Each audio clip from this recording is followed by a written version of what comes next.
All right, well, welcome everybody. Yeah, I'm Eric Benson, and I'm going to talk about the history and impact of Clemson urban entomology over the years, over the decades, and I think by way of this presentation, I'll basically introduce myself. We're at a land-grant university, Clemson land-grant missions, teaching, research, and extension, and our urban entomology program has followed all of those. My colleague for many years, Dr. Patricia Zangoli, was the main person in teaching. We both shared research responsibilities. I was the main person in extension, though I did teach 3010 for about a decade, and Pat taught Entomology 200, which we don't have anymore, I believe, 2000, and for many decades. People always ask me, what's urban entomology? Well, speak of the devil. I like to say, Dr. Patricia Zangoli just walked in the room.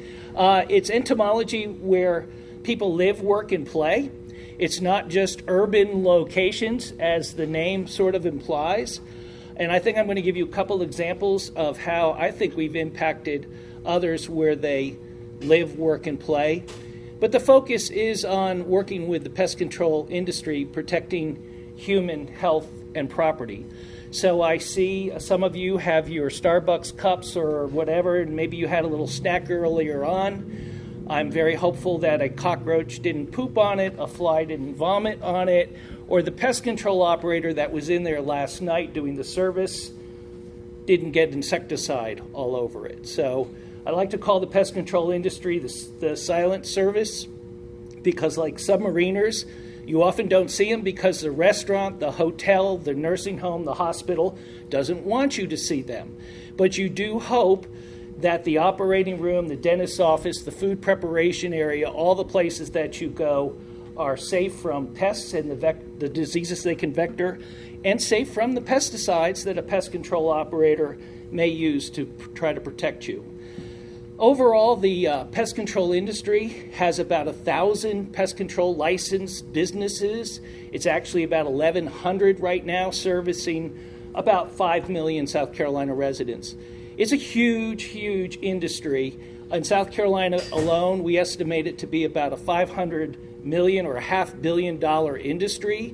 If anything, my value there is underestimated, and it is a multi-billion dollar industry worldwide.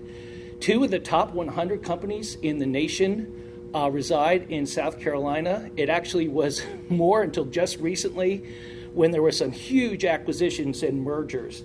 But we have 12 of the top companies in the state, in the world, participating to great extent in South Carolina. And of those 1,000 pest control businesses, about 2,000 applicators actually are licensed, and there's north of 5,000 verified applicators. There's the old white guy, Dr. Cochran. And I put Dr. Cochran in there because a lot of you know that name, but you may not know a whole lot about Dr. Cochran. But a lot of you get Cochran Awards. And basically, he was a department head of entomology way back in the 50s and beyond. But there was this thing called World War II. And after World War II, many GIs came back, and they had experience with a magic white powder called DDT and some other chemicals such as chloridane and aldecarb and all these things which help control insect pests around the world, helping keep them free from diseases like mosquitoes that vector malaria and yellow fever and dengue and so on and so forth. So I like to call it was the wild, wild west, both in agriculture but also in structural pest control. A lot of these GIs came back. They started pest control companies. There was basically no regulation. There's some pretty amazing videos even from back then that you can see. And in 1956, 31 pest control companies in South Carolina said, you know what? We need to do something. And they said, where do we go? What do we do? And they go, well, Clemson University has that entomology department. Let's go up there. So they contacted Dr. Cochran, and they talked about the need to establish regulations and licensing. They were asking for regulations and licensing. They wanted to improve professionalism. they wanted, with that, to advocate the importance of pest control. Dr. Cochran, who was ahead of his time, was on board, and by February 8th, 57, so what's this, 67 years ago, the first South Carolina Pest Control Business Meeting was held in Charleston, and 1 year later was the first annual Pest Control Operator School held here at Clemson University. And for 66 years since then, the SCPCA has been working with Clemson, with us, for program support. We don't do the nitty-gritty of what has become a trade show, but working on the program that we put on. Corey Tanner just spoke at the meeting. Pat Zangoli was at the meeting. Several of you in the room have spoken at the meeting in the past for our annual winter meeting. And so from 1956 through 81, Clemson entomology faculty were dedicated to the pest control industry with a variety of folks that often wore different hats in entomology. So there was obviously Dr. Cochran, Dick Fox, Tom Skelton, Ted Atkins, who was really a medical veterinary entomologist, Ben Kassam, who was really a livestock and poultry entomologist, and Mac Horton, who worked with a lot of stored grain products. But they all worked with this incredible group. And if you look, there was a woman that just walked into the room, and there she is. That's probably 1986. And here's a young graduate student that doesn't look anything like the guy you hear talking right now, but that might be me. And then the unbelievable happened. In 1982, Clemson University decided to start a formal urban entomology program. And not only that, they hired a woman. And I like to say, Pat, you were the first female urban entomologist in the country. I don't know who else there would be. Mary might have been, but she wasn't an urban entomologist at Virginia Tech. So, ahead of their time, Clemson University hired Pat, who formally established the urban entomology program at Clemson, and her first graduate student, at least first in contacting her, was me, yours truly. After graduate school in late 80s, I left, and I said to my wife as we were driving out of Clemson, where will we be in 10 years? And she goes, I don't know, but it won't be here. Well, after wandering around working for Ciba-Geigy in Europe, where we developed the spot-on flea medicine program, was the first ever, and then working for Auburn University in the extension role, and then working for Dow AgroSciences developing termite bait systems. 97, like a bad penny, I turned up again and came back to help strengthen the extension program. So there's Pat. She often says she looks like a refugee. I took that picture of you, Pat, when we got our sign on Pendleton Road. And then the building behind us, that's 22 years ago. That was built in 2002, and I will explain that building, but many of you know that's our rearing building for our cockroaches and our bed bugs and when we have termites and ants. And as you might imagine, Clemson University does not want us on campus, if at all possible, rearing cockroaches and bed bugs and bringing in ants and having termites. That's where I was on Monday and Tuesday. Pat was there as well. This is the 66 years later, the annual pest control conference. It's now called the Pest Pro Summit. We had right at 500 participants in that room and about 50 exhibitors. And if you look, you can see your plant and environmental sciences tablecloth there. Thank you, Michael. There's your display cases, which are always the hit of the meetings. Jimbo sets up a microscope, and we show Asian cockroaches versus German cockroaches and bed bugs and all sorts of cool things, and they love it. There's yours truly talking about a recent Clemson study on overall ant bait preference for different pest species. And if you've ever seen us out here in the summertime, Jimbo and I looking rather odd, we're usually looking at different ant baits and how the ants, different ant pest species, pick them up. So the value of Urban Entomology program, I feel, provides these things. One is the expertise. So I spend a huge portion of my time on the phone and responding to this pocket computer, which I kind of wish didn't exist, but I know it does. So a lot of text and a ton of email because of those 1,000 companies. Some of them have technical divisions, and they're amazing. In fact, some of our former graduate students are technical directors at these companies. But most of those are small companies, mom and pop companies. They don't have technical people. So Clemson University, Clemson Extension, Urban Entomology, we become that technical arm helping them with all the pest control that they do in the state and to treat wherever you got your coffee and your scone this morning or your sausage biscuit. Over the years, we have published a lot. I don't have the referee journal articles here, but 65 fact sheets at least. So if you go to Home and Garden Information Center and you Google up Formosan termites or how to pick a pest control company or garden millipedes or German cockroaches or so on and so forth, you will see a fact sheet that Pat and I and many of our graduate students over the years have written. Pat and I have had about 34 graduates, not all PhD graduates, some master's and some bachelor's level. And I'll tell you this, some of our bachelor's level students who went on to start their own companies are probably, if you go by money, the most successful people that we know.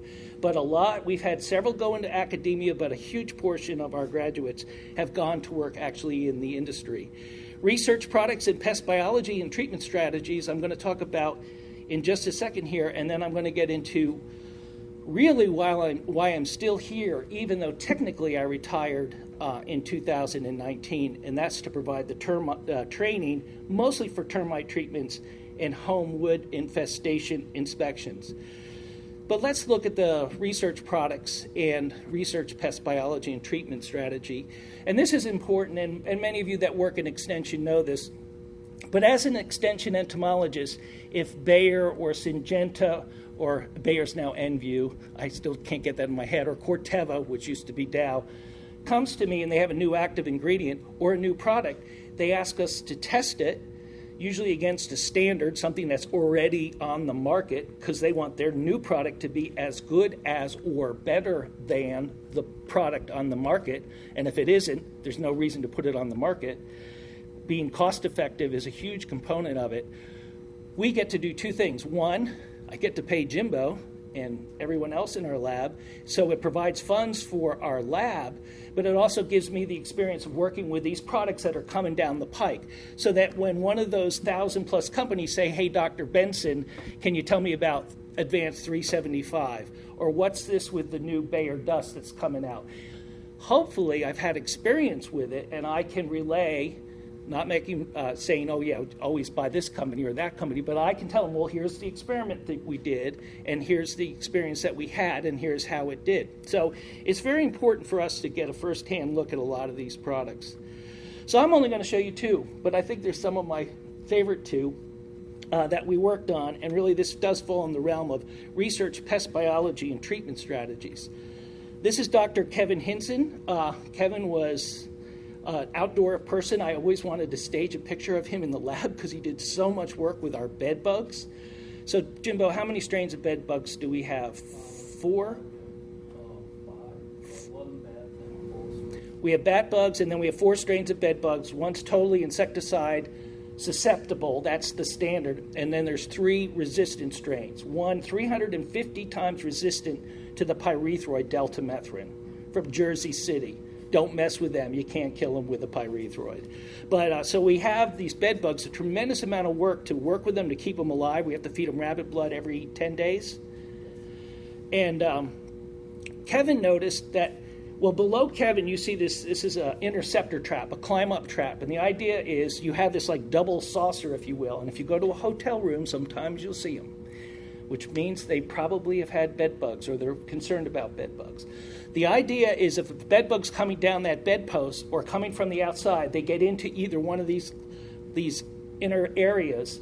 The very outer side is roughened up, so the bed bug can crawl up on it, but if they fall in, they can't get out because they don't have aurelia. They only have their tarsal claws, so they're very poor at climbing slippery surfaces. But Kevin, with all the work he would do, he'd go, Dr. Benson, I'm thinking that they can climb to a limited amount, especially when they've just molted. And then Kevin and I went to several meetings, and people were showing up their climb-up traps, the interceptors, and we'd see exuvia in the little moats there, but no bed bugs. And Kevin and I are like going, why is there a cast skin in the moat but no bug? Where's the bug? Because bed bugs are not caterpillars. They have piercing, sucking mouthparts. They don't turn around and eat the exuvia. So obviously they were shedding their skin and they went somewhere. So Kevin did.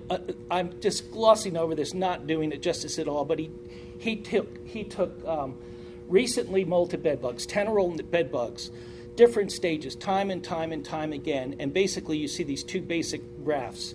And if you want the whole publication, I can give it to you. I think was really great work by Kevin. But the teneral bugs, the recently ones, see the red bars? As soon as they molted, they could climb higher, and they climbed higher more frequently than your regular run-of-the-mill sclerotized bed bug.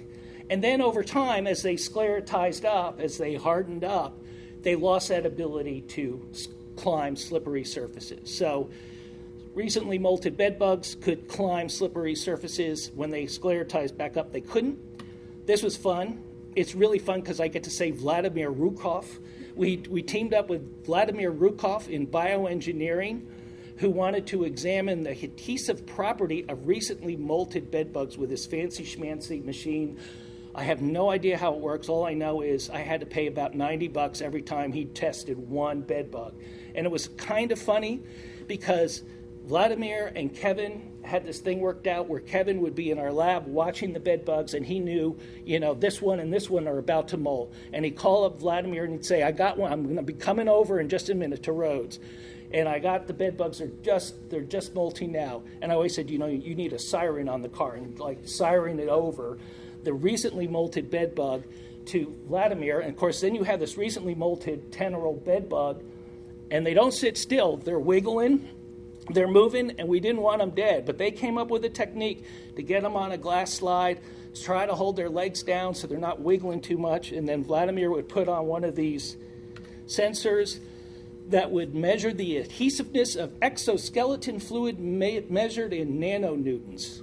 Sounds like a snack, doesn't it? Nanonewtons. I think it's a dietary snack because they're little. So nanonewtons, force required to pull the probe, the cantilever, away, and you can see it basically 0 minutes. When he put it on there, that bar indicates that they're pretty sticky. And then over time, pretty quickly, within 30 minutes, they're less sticky. And after an hour, they're even less sticky. So when they're recently molted, they're stickier. And so had the ability to climb those interceptor traps. So that's important for a pest control operator to know. They're not perfect. They are a good monitor. They're not really made for control, but really for monitoring.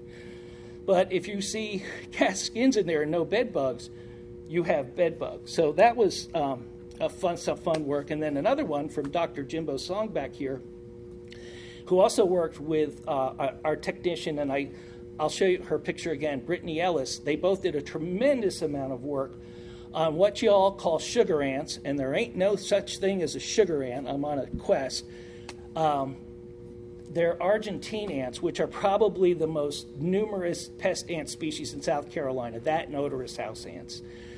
So Argentine ants are the ones that trail in the millions, the little tiny black ants that you see eating, quote-unquote, sugar, or just about anything that they can get their little mandibles into.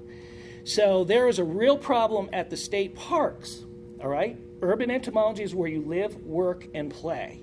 The state parks where you play, folks go, and unfortunately probably to this day, and during the height of the season, Argentine ants are at the height of their season. There's millions and millions in colonies foraging around. The park staff, there's only so many of them. They have other things to do. They can't do pest control at a regular basis in all the campgrounds around South Carolina. So the folks in their RVs bring whatever they bring.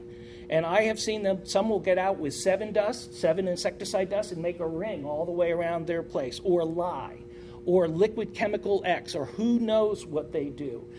They put all this insecticide out to keep the ants out for their 2 or 3 or 4 days. They leave, and then what happens to that insecticide? It sits there.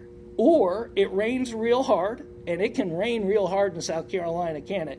And the next thing you know, maybe that insecticide's in Lake Greenwood, or Lake Hartwell, or Lake Kiowee, or Lake Jocassee, or wherever.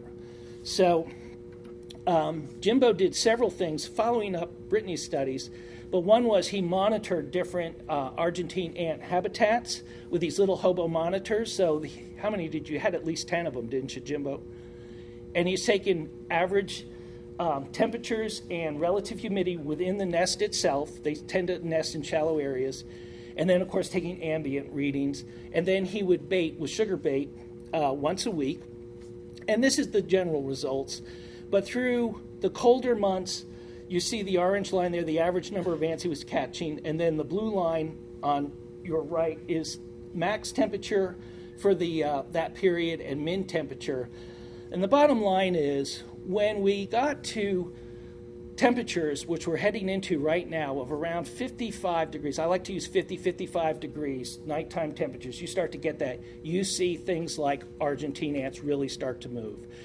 Otherwise, they're pretty much hunkered down. So if you're a pest control company and you know that you're coming up to that season, the time to treat for a pest that is in the millions, if not billions, is not September and October or August when your client is complaining because they're just overwhelming everything. It's about now. It's as you enter the spring season. And so we knew that in March, the ants were going to start to move and they would be hungry. So Jimbo had this insecticide. Oh, and this was Bayer. They were paying for this study because they wanted label expansion on that liquid bait in that little bottle. Argentine ants weren't on the bottle. So we got a label expansion for them by doing this work. Jimbo put this insecticide, Max Force Quantum, diluted into sugar waters. You see the green tower there. It's holds like a liter of water, mostly sugar water. Ants can crawl up into it, underneath it. He put them out in, I'll show you how he put them out, in 3 rows. And then this was one of our other graduate students at the time, Ying Mo from China. We counted the ants over time. And here we are in Lake Greenwood. So there was a control site where we just gave them sugar water. And there was the treatment site where we gave them sugar water with the insecticide. And when I told Jimbo to start this project, I told Jimbo, I said, when you first put out these stations to get the ants, put them by things like a building wall, a tree, a log, because they like to be near things. They're thigmotactic. They like to touch stuff. And I got a cockroach brain because most of my earlier research was on cockroaches. Jimbo put them out basically like that. And I remember I said, Jimbo, you're supposed to put them up against objects. He goes, oh, no, Dr. Benson, they'll find it. Within 30 minutes, they'll find it. And he was right. They didn't have to be up against anything because they're sending out scouts all the time. You put it out pretty much anywhere, they will find it very quickly, which is good because then we don't have to say, look, Mr. Park Ranger, you've got to put this exactly here and exactly there. And so it really helped in that you could basically put them out in a grid pattern. And our grid pattern was 20 meters apart. How do we know to put the stations at 20 meters and not 40 meters or 10 meters? Because Jimbo did ELISA studies here on campus for a year or two where we fed Argentine ant populations rabbit protein with these stations, and then Jimbo painstakingly followed them and figured out that the average distance that they would travel was about 20 meters. And we could find the protein on average for about 3 days. So that really helped us tailor our recommendations with the stations. And then the test year at Greenwood, the red line is untreated area. The blue line is the treated area. We started baiting in March. Jimbo pulled all the stations up in June, stopped baiting with the active ingredient, and you can see how we dropped those ant populations. Did we get them to 0? No. So, Michael, no, we haven't solved all the problems. But that's a whole lot better than a bag full of 7 or a 50-pound bag of lye or whatever you're putting around to try to target for these urban pests, very serious urban pests, and they're starting to move right now. They're going to, right, Jimbo, we're going to be seeing them all across campus. If you've got little black ants in your office, I almost would guarantee they're either Argentines or they're odorous house ants. Okay, so over the years, our focus areas, ants, Argentine, fire, we've done a lot of red imported fire ant work. Asian needle ant, Pat and I have at least 5 or 6 publications on Asian needle ants, and we just did a screening, Mike, because we're looking at granular insecticides that somehow can maybe knock these nasty things back because we're really concerned that they're impacting the biodiversity, especially of other native species of ants. I see them all over South Carolina. So I think they're a real problem. We've done a lot of work on dark rover ants, which is a new invasive and about the size of a period at the end of a sentence. They're tiny, but if they get into medical equipment, if they get into your food, if they get into real sensitive areas, they can be a huge problem. And rather than having big colonies, they have many little colonies, which almost can be worse than a big colony. Because if I have colony A, dark rover ants there, and there, and I control them, but I miss that one, and that one, I still have a problem. Cockroaches have been our bread and butter. There's Pat giving a tour of our cockroach lab. You're all welcome to come over. We have 13, 14 species at any given time. Our bread and butter are American, smoky brown, German, and Asian. Not many labs have cockroaches anymore because it's kind of weird, rearing cockroaches. And a lot of universities are like, why would you be doing that? Because when a company needs to do a study, and we have the cockroaches, like the military, Department of Defense, wants to look at their MREs, packaging for their meals for their soldiers, or Purina, who came to us, wants to look at their new dog bags to see if they're roach-proof, where are they going to go? There's not many places. So we've done tests for those companies. Working with Tommy Bilbo right now, looking at Asian cockroaches, which is an invasive, probably eating a whole lot of lep pest eggs in vegetable fields, at least down in the Charleston area. So we've done some really preliminary cool studies. And basically, you put diamondback moth eggs into a jar with Asian cockroaches, they're going to eat them like popcorn. Native subterranean termites, huge problem, 8 species of termites in South Carolina, 4 are drywood, 4 are subterranean, 3 are native, and 1 is this invasive Formosan subterranean termite, which we've done an awful lot of work with over the years, especially, I know that's not a bug, but it was a reminder, Pat and I have done a tremendous amount of work with the termite baiting systems. True bugs, bed bugs, I mentioned that, bat bugs, kudzu bugs, when they came roaring through, worked with Jeremy Green and Nick Sider, because you know, once they're done with the soybeans, at the time, where did they go in the wintertime? They came into, here I go, Corey Tanner, into Mrs. Schmedley's house. And so we had them in our lab, and Nick did an amazing job screening insecticides that I could tell to help possibly keep overwintering kudzu bugs and Asian ladybird beetles too in the past. When they start to first come in, if you could just stop them before they go into the nursing home, the hospital, the school, you don't want those things in those locations for treatments. Brown marmorated stink bugs have done work, and this is not a pest at all, but Brood 19 is coming, the periodical cicadas, this year. I'm all excited about it. But in 2011, when they came, the last time they emerged, 2011, 13 years ago, I worked with Forestry Commission and the University of South Carolina to map the brood population emergence in South Carolina, and I'm excited to look at see what we get this time around. So it's not always about pests, and it's not always about killing bugs. We've worked with food science, with filth flies and fruit flies, vectoring E. coli to different surfaces at different rates. And I put this in at the lesson. If you're in pest control, even though I want the 6 legs and the exoskeleton, you're going to wind up working with rodents, because rodents are a huge problem, huge problem. We've dealt with them in places like Kiowa, where there's a lot of sensitivity for rodent control in regards to secondary kill of wildlife. But the rodent control is a huge thing, and everything we do is in the context of integrated pest management. It's not spray and pray and spray and count. It's actually coming up with strategies that emphasize understanding the pest, doing everything you can non-chemically for the pest. What strategies can you employ? And then if you have to, what chemical tactics can you use? Is it a bait? Is it a dust? Is it a spray? In the most judicious manner. So my collaborators over the years, and Pat's collaborators, of course, you all, Jeremy Green, J.C. Chong, I've worked a lot with in the past.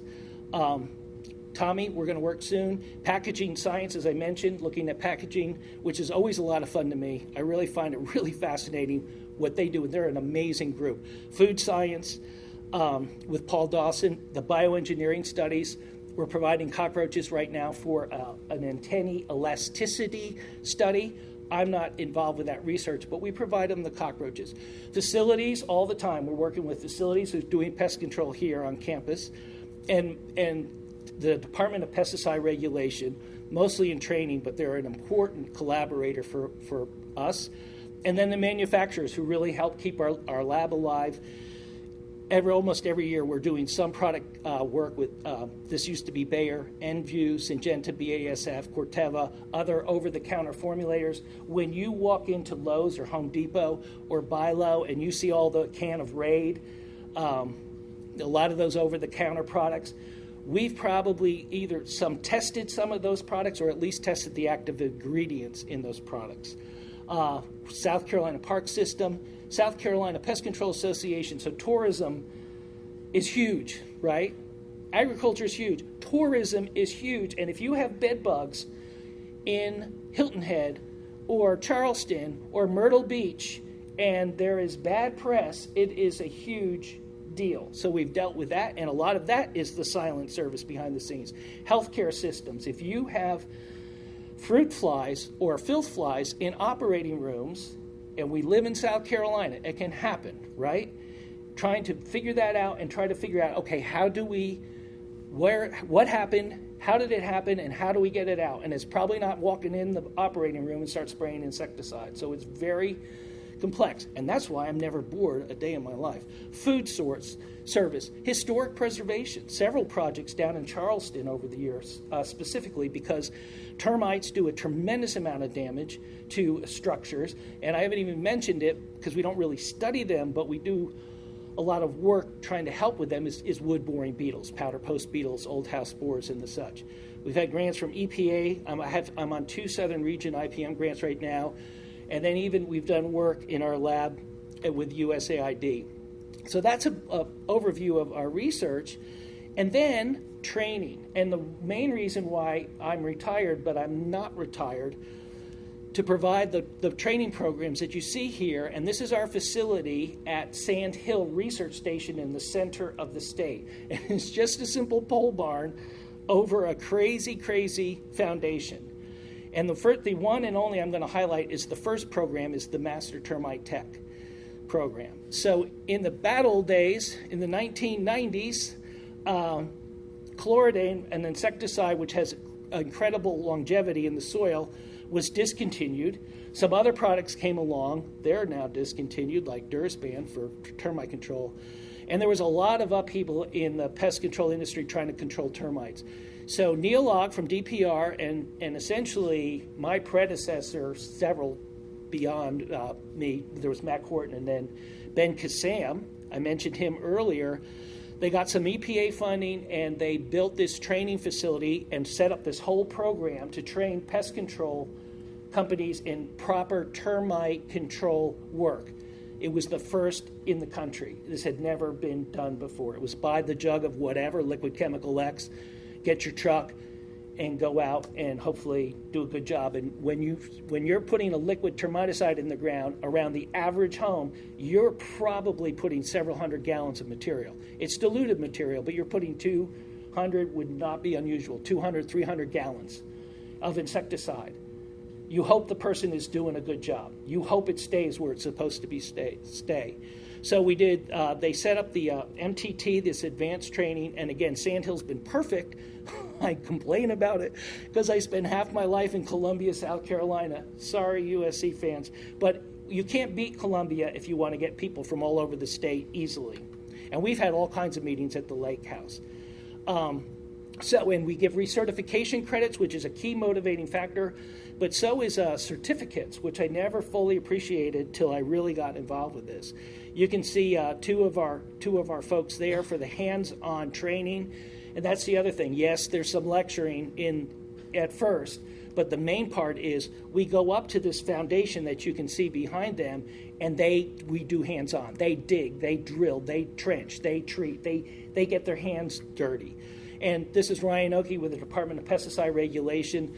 They are integral into everything we do, and they're the ones who write the regulations, so they keep us between the ditches, so to speak. So how would you treat that block wall Ryan's pointing to? What about the cap block there? He's technically in the crawl space.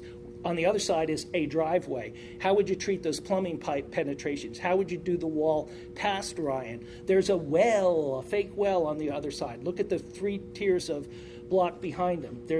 And then there's all kinds of different weird structural components on purpose. So this is a tremendous amount of work, and I'm glad I put the slide in twice because I could not do it. I could not do anything without Jimbo here. Brittany's wearing the black. Brittany's got her master's degree in entomology. She's our key person in the lab, keeping our lab going, the cockroaches going. And then Jackie standing next to me as our schools coordinator. And since 1993, Jackie has been coordinating all these training programs that we do because it's a lot of logistics. I couldn't do it. So there's the lake house if you haven't been there. It's a wonderful location to do training, very relaxed. So we do our programming there. But it's really this location that was built in 89, started in 90 with a $10,000 EPA grant, and the South Carolina Pest Control Association and some others gave a little money, but what they did is they actually built it. Because if you're in pest control, you know people in construction, so they built it.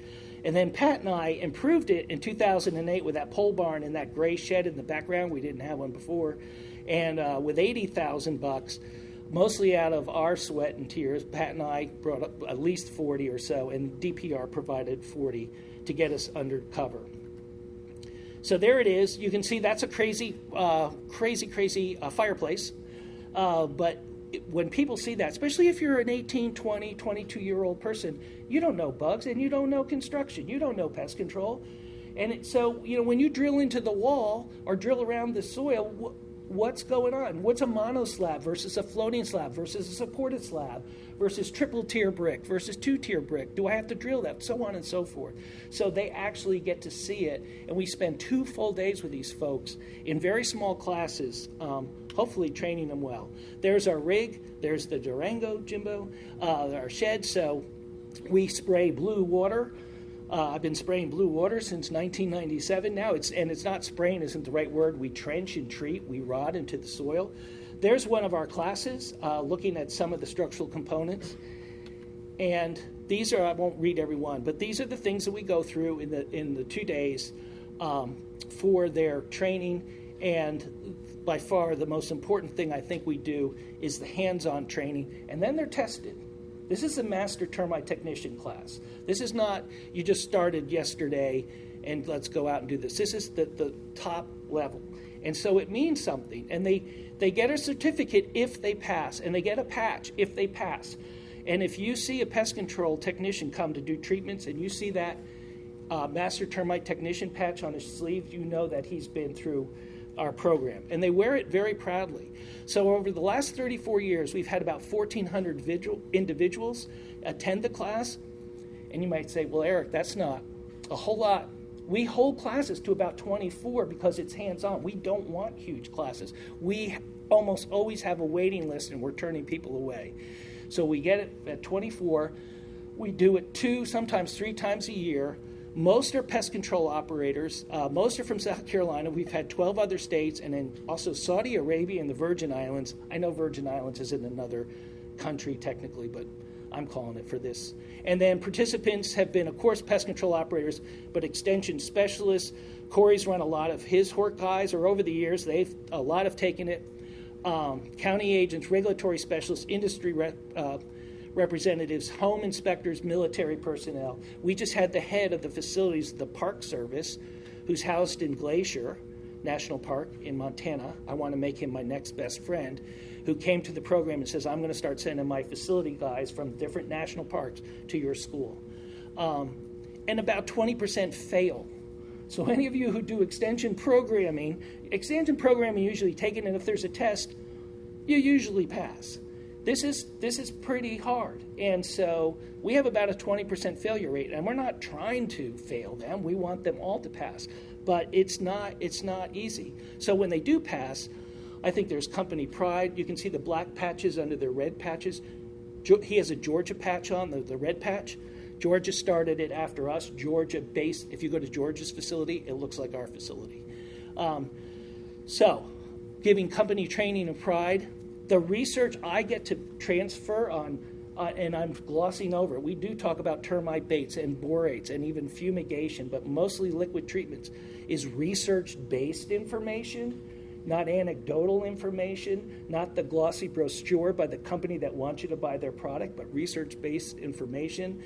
Pesticide regulation and extension in this are just a total team, and I hope We make them more effective, more safe, and again, you might not think about it, but termite control, even when you're putting liquids in the ground, can follow integrated pest management strategies. And it creates revenue. We charge them because that's how I pay for the lab. That's how I bring in money, be either with grants, but I don't get giant grants like some of you all do. I don't get NSF grants or NIH grants. So a lot of it's small industry funding and then the trainings that we do. And these are the programs over the years. So the Master Termite Tech was the first. And of course, I didn't start it. I'm just doing it now. And within a year, they said, you know what? We need a basic one. Let's start the apprentice. The apprentice we still do. It's one day. And actually, it's one of my favorites. And they're brand new folks for the most part. Master Pest Control Technician course in 99 until really 19, I guess, Pat. Pat and I did a 1-week course up here for pest control technicians, not termite, but just general pest control technicians. Very popular. It was a lot of fun and a heck of a lot of work. And then when Pat was retired, but then COVID hit and everything shut down for that face-to-face, that was it, and we haven't been able to bring it back. Wood infestation report training. If you buy a house in South Carolina, you're going to have a wood infestation report on it, almost guaranteed, if you're borrowing any money at all. Who does that? A pest control operator. How are they trained? They don't have to be. They don't have to be trained to do the report. So how good is that report? If you've got someone who comes in and says they're going to do the report for $30 or $50, you probably ought to be nervous. And of course, you're probably not even going to know because the real estate agent's going to get it and say, "Don't worry, we'll take care of that." They'll do the inspection. So we have this WIR, which is very popular. One day we go through all the different insects and fungi and whatever that can deal with it and how you fill out the reports. And then the Gear Up series, you can see where that started. I started to do more and more virtual, so I would have 5 or 10 one-hour lectures, kind of like I'm doing now, for pest control operators, and they get a recertification credit. And then our newest one, Termite Control Basics, it's 4 hours. We have one in a couple weeks for like you just started yesterday, but it's become popular. So finishing up, in April, Pat retired, and Clemson didn't replace her. In 2019, I retired, and they didn't replace me. But they did. Extension director said, "Would you please come back? Who's going to do this training with DPR?" And I said, I'll come back part-time and do the training. So I'm back, and we're standing in front of our building. That's the cherry farm. Most of that building is our urban entomology lab, the yellow part. The back part is our insectary that the pest control industry in 2001 said, "What can we do for you?" And I'm running out of time, but they wound up giving us $50K. Pat and I got another $50K together, and we built that insectary where we have our nasty cockroaches, our nasty bed bugs, our stinging ants when we have them, and our Formosan termites. And so that's been dedicated. But we've had kudzu bugs in there and brown marmorated stink bugs and muleygrass mealybugs that we're trying. And so we've tried to share this with other entomologists specifically, but anybody that needs rearing facility, because it's a really nice rearing facility. So where's that all going to go when I really do retire? I don't know. It could be repurposed for something. And this is not just a Clemson problem. This is PCT Magazine, our main trade journal. That's Philip Kaler, who's is in an endowed position at the University of Florida. Phil has retired, but you see the thing, the case of the disappearing entomologist. More and more universities are not replacing their urban entomologists for a variety of reasons. And I don't know what all those reasons would be. But it's a problem throughout the country. And so what we're trying to do here in South Carolina is we've developed this endowment effort. We're trying to get urban entomology position endowed so that this position will stay here into perpetuity. So our goal is $5 million. And for grad students out there, the idea is Clemson has $5 million. Every year it generates money. There's a corpus, and about 4% can be used to support a professor and maybe their lab and their benefits. And professors and their benefits in their labs can be pretty expensive. 4% per year is kind of the ballpark. That's $200,000 per year generated without going into the corpus. So that's the goal, why we've been given the $5 million goal. We have $3.3 million pledges to date. We've actually handed Clemson $2.1 million so far. The licensed pest control company in South Carolina is 1,000. It's actually 1,100. And look at that. Only 33 have donated something. Now, so those 33 and then those 8 individuals have done a lot if you look at that 3.3 million pledged. My goal, my challenge is how do I get a chunk of that 1,000 to donate $200 a month, $250 a month for a year or 2 or whatever, and try to make up that 1.7 that we're short. And we're in year 5. This didn't start yesterday. We've been doing this now 4 years. This is the 4th year, and our goal was to be done by year 5. So I can really go and retire. And if you want to see more information, you can see our website. We have our training programs. We have resources which go to Home and Garden Information Center, Department of Pesticide Regulation, sites all around South Carolina, and then you see the endowment support. I'm not trying to hit you guys up for money, but you can see where there is, what's there, and you can always email me.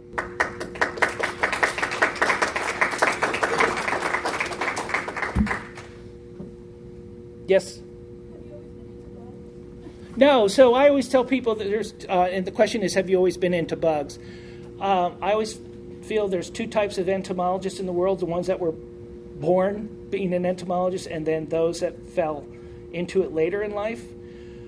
Peter Adler, if you know Peter Adler, I would say he's one that was born to be an entomologist. I bet you were, Michael. Yeah. Pat and Bob, were you?